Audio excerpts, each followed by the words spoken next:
In our text today, in Isaiah chapter 43, we see as a result of Israel's rebellion and disobedience, they're in exile in Babylon. And the nation of God has come under the severest judgment of God. Israel is afraid. Israel had been forgotten by God. They were afraid that God had abandoned her as his people. Certainly Israel deserved to be in exile. She had reason to be afraid. Because of her sin, God had driven her from there in order to humble her. But even before he punished her, in grace, God promised that one day their service would be over, their sins would be paid for, and they would be brought home. I'm so glad he found me. I'm so glad he changed me. So glad. I'm so glad I can call him my friend. He's my friend. I'm so glad he loved me. I'm so glad he saved me. Thank you, Lord. So glad he took me in. I ain't never going back again. Get behind me, Satan. Ooh, never going back again. Said I'm never going back. Like a ship without a sail, headed for destruction. Like a fish out of water, I couldn't breathe. Like a prisoner of war, trapped behind enemy lines. Bound, bruised, and tortured, that was me. But the master of the sea heard my despairing cry. From the waters he lifted me, now safe and mine. He reached out and delivered me from the hand of the enemy. No, he broke the chains of sin. Thank God I'm free. Cause you know I was lost. So glad he found me. Hey, I was bad, So y'all. glad he changed me. I was lonely. So glad I can call him my But he friend. called me his friend. No, I didn't deserve it. So glad he loved me. And I sure wasn't worth it. So No. glad he saved me. But he thought he knew. So glad he just to take took me me in. in. And I'm never going back Never going again. back again. Hey, get behind me, Satan. Never going back again. Going back again. Never going back again. No, I ain't never going back. Never going back. Like the time I won the prize at the fair that day. I never really ever thought I had a chance. Oh no. Like the time I forgot to study for the big exam. Y'all, I got to school and you know that the teacher wasn't there. Another day, another chance, call it what you wanted, but I didn't deserve it. Yet the Lord, he loves me still. Somebody asked me, child, why do you love him like you do? When I think of all he's done, I can't help the way I feel. Hey, I was So lost, glad he found me. and I was So bad. glad he changed I me. was hurt deep So glad to call inside. him my But Jesus friend. made it alright.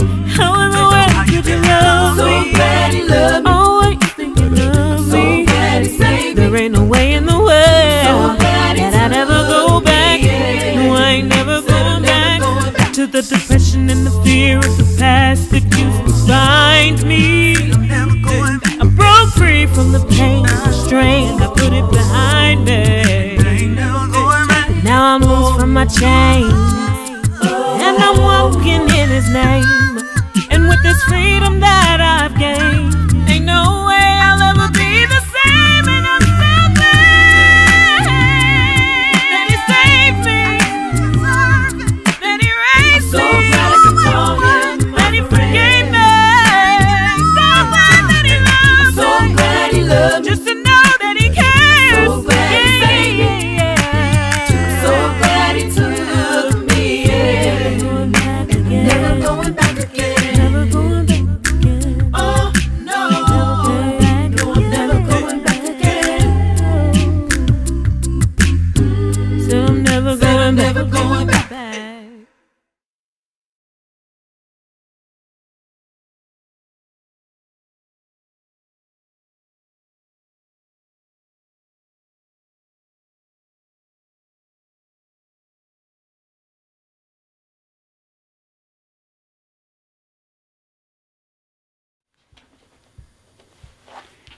We on?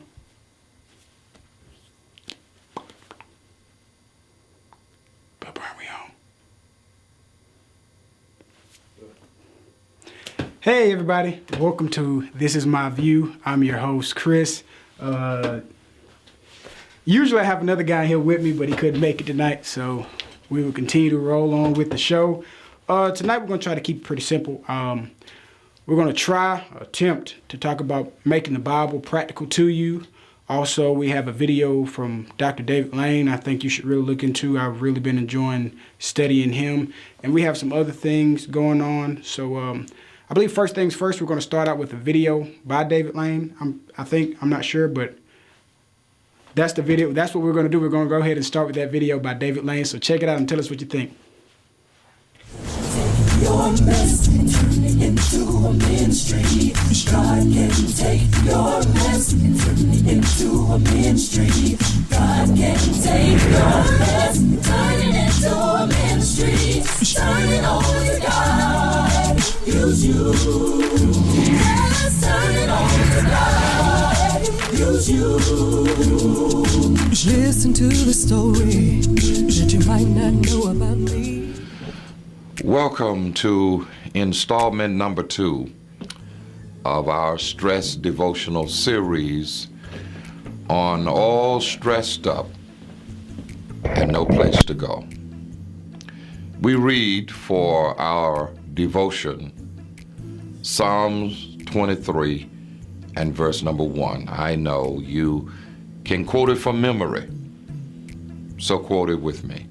The Lord is my shepherd, and I shall not want. These words came from David in the experience of David as an older man. He did not write this psalm in the springtime or in the chilling mid-winter of his life. These are the words of a man who has lived deep, thought much, greatly sinned, and has been greatly forgiven. See him in his palace in the city of Jerusalem. Memory takes him by the hand and leads him in a far-off yesterday. His thin white hair suddenly becomes the golden locks of youth.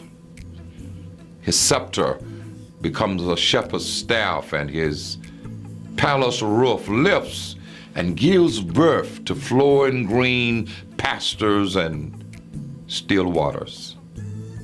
His subjects become a flock as he thinks of the security of the sheep, all because of the faithfulness of the shepherd. His mental cup overflows and he cries out in great jubilation. The Lord is my shepherd, and I shall not want. With those words, he introduces us to the subject of stress. Stress is what happens when things don't turn out as you want. Sounds like David, doesn't it? The Lord is my shepherd, I shall not want. Stress is what happens when things don't turn out as you want. Our working definition for this series is stress is the gap between the demands placed on us and the strength we have in meeting the demands. In order to be good at dealing with stress, we're going to have to understand the importance of identifying stressors. What are some of the stressors or situations that you find stressful in your life? Your job, traffic, deadlines, difficult people, lack of money, or maybe even your taxes. Just allow all of these, for the sake and deference of time, to represent all of the events or experiences that you believe might be the cause of your stress. We call those stressors. Now, when you find yourself dealing with these stressors, how do you generally react? In other words, how do you feel? What do you do? Do you feel frustrated? Do you feel angry? Do you feel overwhelmed? I think that's a fair description of how most of us react to stress. Let's just say these responses represent your reaction to stress. Now you understand why I say stress isn't the problem. It's how we react to the stress that becomes the problem. Stress is actually a pretty valuable signal. Imagine that you are moving your hand closer and closer to a hot stove. You would begin to feel stress in the form of pain. The closer you get to the stove, the more pain you're going to feel and the less stress you're going to experience. Now, the good news is if you didn't feel the stress, if you didn't feel the pain, you would destroy your hand. I believe that seeing stress as the problem and trying to change the world so that you never feel stress doesn't work. After 40 years of ministry and working as a psychologist or therapist have taught me that when you see stress as an enemy and you try to live your life in a way that you never have any stress, you're not going to have a life. So stress is a signal. It's a signal that something needs to change. Suffering is when we don't make the change. Listen to David again. The Lord is my shepherd, and I shall not want. So what have we learned? Stress is what happens when things don't turn out the way you want. So by definition, stress is the gap between the demands placed on us and the strength we have in meeting the demands. But let me remind you, want is always what you get when the Lord is not your shepherd. When you do not let him control even your stressors or your stressful situations. So stress isn't really the problem. It's how we react to it that becomes the problem. So where does the great shepherd, where does the chief shepherd, where does this person that you call your shepherd fit in your reactions to your stressful situations? That's what I want to leave with you. And until next time, be at peace. Have a productive day. And if you do, I guarantee you, you will be blessed because you'll be a blessing to someone else. Malakun Shalom. You are watching Church TV Network. Be blessed.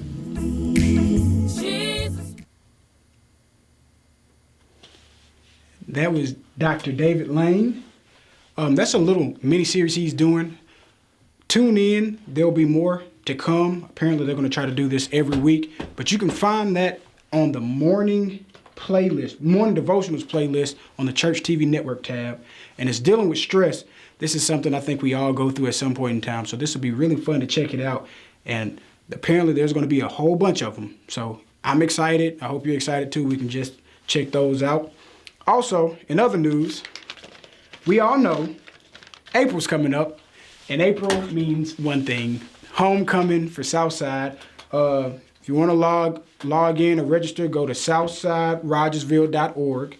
We have a donation button on there, but it's going to be the fourth weekend in April. That is April the 21st through the 23rd. And the title is going to be This is for the Kingdom. Now, a slight change. Instead of being in the South Hall, we'll be in the North Hall, which is a little different.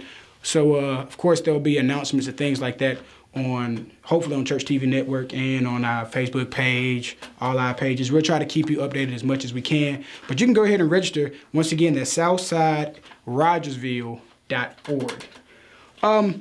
Today, I just want to do a little talking. I wish I had, my buddy in here. We had a good conversation on this, on trying to keep the Bible practical.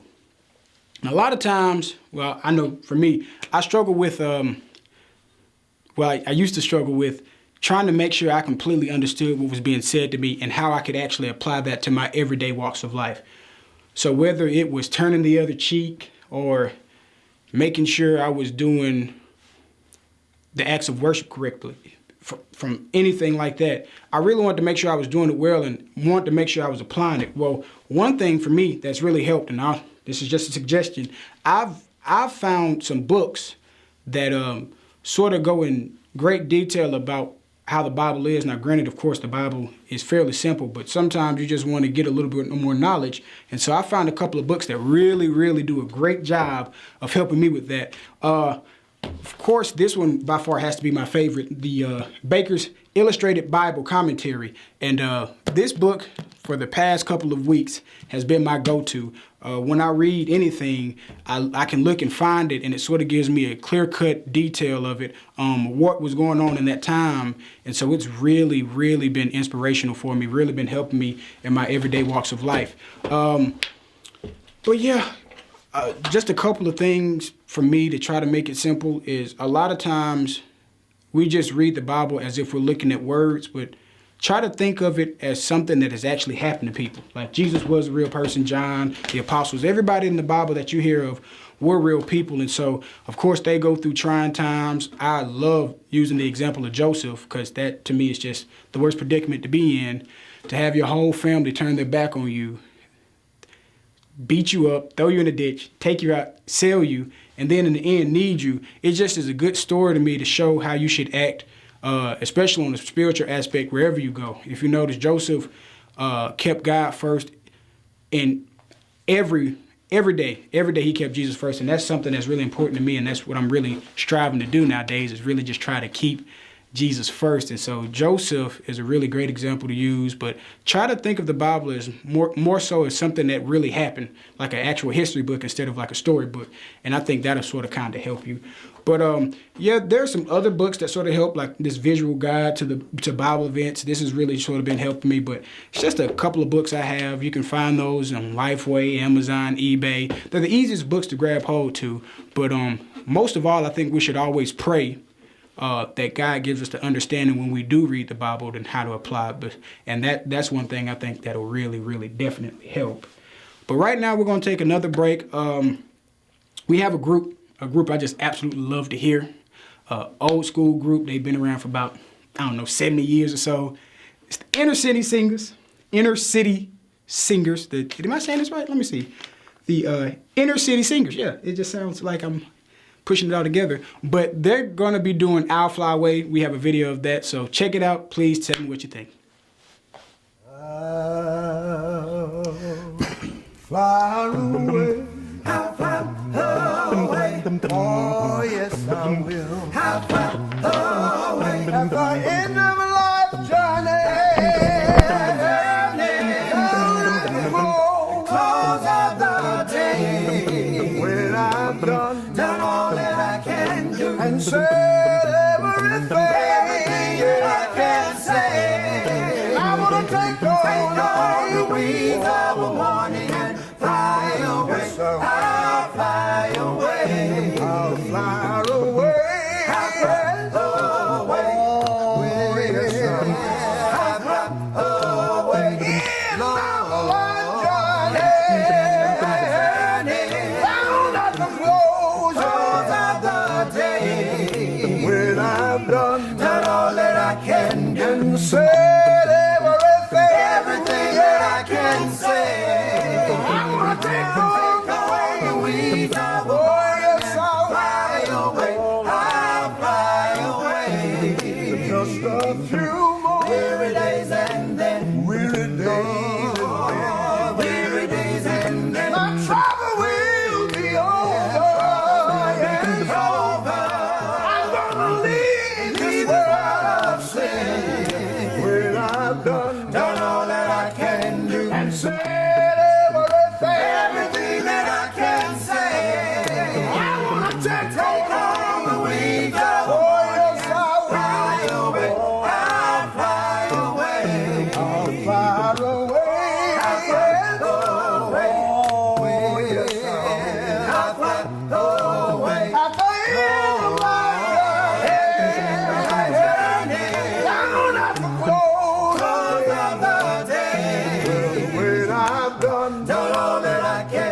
And said everything that I can say. I want to take all the weeds of the morning and fly away. I'll fly away. I'll fly away. I'll fly away to glory. Yes, I will. I'll fly away to glory. Yes, I'll fly away to glory. I'll fly away to glory.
Okay, we're back.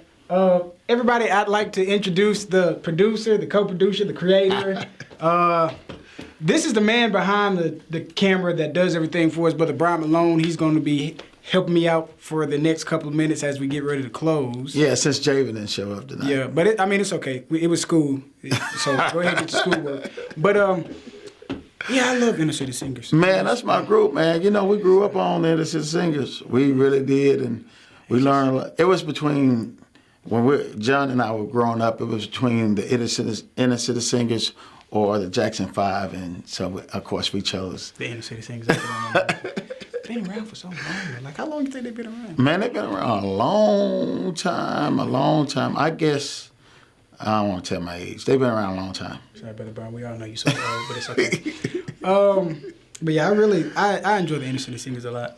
Yeah. Brother Bush, you're still my favorite. I mean, no offense to the rest of the group, but it is what it is, bro. He just throws down every single time. But to continue continue with making the Bible practical, we sort of went back and forth on who we used, but the women at the well could probably be one of the better ones to use as far as trying to apply things to your life. Yeah. You want to give us a little background on that? Well, you know, the woman, I love that story. I love the way, for one thing, how Jesus went through Samaria, which, you know, of course, the Jews and the Samaritans just really didn't get along all that well. And she made note of that. But Jesus was a person who who actually, you know, he would talk to anybody. He was very optimistic about people being saved and people getting to know God and having that relationship with God again.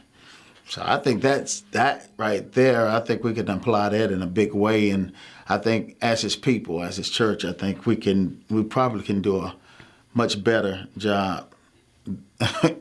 You know, just going to the average person, or even the person that's not so average, the person that nobody ever really want to talk to. Yeah. You know. I could agree. You know, when we go, and I know we don't do that too much now, but we go knock doors. Yeah, we do. We have a tendency of skipping doors. Yeah. Yeah, I got you. You just don't know who you're gonna deal with. I can understand that. So that's one part I get out of it. You know, when you look at that particular story. Well, I got to use Joseph again. I just have to. Okay. Because I look All at right. it as Okay. you got temptation, you got family matters, real bad family issues. You got a lot of things that go in there that happens to people throughout their everyday lives. And especially, I know temptation happens to all of us, but I like how even in the worst time of that temptation, where it could have been the easiest to do, because talking to Brother Desi, what I found out is when you were the overseer of somebody's house at that point in time, it was almost like the common thing to do that was just to go ahead and lay with his wife, because What? yeah, Brother Desi told us That's in the that. Bible. No, Brother Desi showed us. He actually gave us the history of how it was, because most likely, and I want to say it's not Potiphar. It was Potiphar. I always get it. Potiphar. He probably had more than one wife, but at any rate, I like how Joseph did avoid that temptation, and how he said that he couldn't do that sin in front of God. He wasn't going to do it in front of God, and I like that, because it shows that regardless of how hard the pressure may seem, if you have God in mind, you can always squeeze out of it. There's never a time where it should be too hard to where you can't bear it. Normally, you just give in, and that's where you got to understand, as much as we want to give in, we can't give in, because, I mean, this life isn't ours. It does belong to God. But I like how the family issues, because I know a lot of times family can get on your nerves, family can try you, family can push you, and we can get to the point where we'll cut off family members. But I love how Joseph, even in the end, after all this wrong that they have done to him, or did to him, correct grammar, guys, I'm sorry, he still just forgave him. And, I mean, he even said, what you all meant for evil, God meant for good. So, I mean, to me, New Testament, Old Testament, there's all kind of ways that you can make it practical. Choose your friends wisely. Judas. Yep. I mean, look at that. He took Jesus out. I mean, so He really did. But again, when you think about Joseph, I'm glad you went back to Jesus, because Jesus is the ultimate example in my book. I can give you. I mean, I just feel, you know. He was kind of like half man, half amazing, though. So Yeah. The way Joseph forgave, that's the way Christ looked at it also, you know, bringing back up Judas. I mean, he actually washed Judas's feet. And that man, It's hard to do. you know, with that whole story, you look at it, you'd be like, why would Jesus do that? You know, that shows how much he loved mankind and how, again, optimistic he was. You know, he wanted Judas saved. And if we just had that kind of love, man, you know, love for mankind, just like your boy Joseph. Oh, yeah. I mean, I could agree. He found out later, and, you know, after going through everything he went through, he said, this happened on purpose. Oh, yeah. This actually happened on purpose, and God was setting me up to save you, save the whole family. So Oh, yeah. I think that's awesome. I could agree. I think that's real practical. Chris, I'm really enjoying y'all's show, actually. You know, I mean, it's really good. All these topics you guys have. And, Hey, you know, we try. I mean, We try. But what I will say is, we really, to the people out there, the 6 viewers who are looking at it right now, and then the viewers who watch later on in the archives. Yeah, we appreciate that. We really do appreciate it. But please, send us some topics. Yeah, Let us know. What Ask you us wanna some talk questions. I mean, I know y'all got questions. Yeah, Unless y'all yeah. just perfect. Then y'all need to come in and teach us something. well, we're just going to keep doing what we're doing, you Yeah, know. yeah. But we want you to be a part of it. Either way it goes, I mean, we'll do something. But I think next week, we're gonna come up with a topic. I'm not gonna say it just yet, because we may change our minds like we've done a couple times in the past. But hey, whatever it is, it's gonna be good. We really do appreciate you for coming out. I'm going to say comment, like, share, tell your friends, tell your neighbors, tell your loved ones, boyfriends, girlfriends, cousins, uncles, aunties, all that, your dog, your rat, your cat. Just tell them all. And now, Chris, you going to put links? We can put up some links to where you can find where these you can books. find these books, which is real good. We just got, what did we get? They just got this one. We just got this one. And I mean, these are some great books, but I would advise everybody to go find something that will help you in your studies. Even if you just use a different version other than King James, just find something that'll really help and watch the difference it can make once you really apply it. But once again, I'm Chris. This is Brother Brian. Can I say one more thing? Yeah, go right ahead. Hey, I just want to tell y'all once again about homecoming, man. Do not forget about homecoming. It's gonna be huge, Chris. It's gonna be huge, man. I'm telling you, April the 21st to the 23rd. Guess who's gonna be there? I shouldn't say this, but Orpheus. I might eat these words. Orpheus? No. I heard that Tabernacle. Ooh. I know, right? Dog, from Houston, Texas is going to be there. That's a straight throwback. Huh? And I talked to Brother John today, man. We got some very exciting, I can't tell you yet, but it's going to be off the chain. You're going to be glad you made it this year. Hey, I always come. I may not register, but I'm always there. Please register. Hey, I got to go ahead and close it out. Okay. Appreciate you letting me in on it. Not a problem. All right. I'm Chris. Look. As we close, comment, like, share. Please subscribe to the Church TV Network. I think they have a lot of stuff you really enjoy, really enjoy. But I think it's 7 o'clock on the dot. I got to get my drop top and go to the gym. Till next time, I'm Chris. Javan was here in spirit. I love you guys. Thank you all for watching, and you have a great night.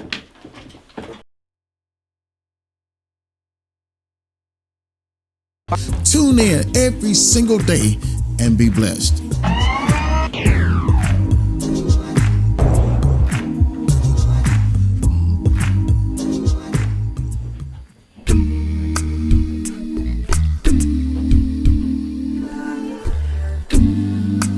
I must decrease so that you can be seen.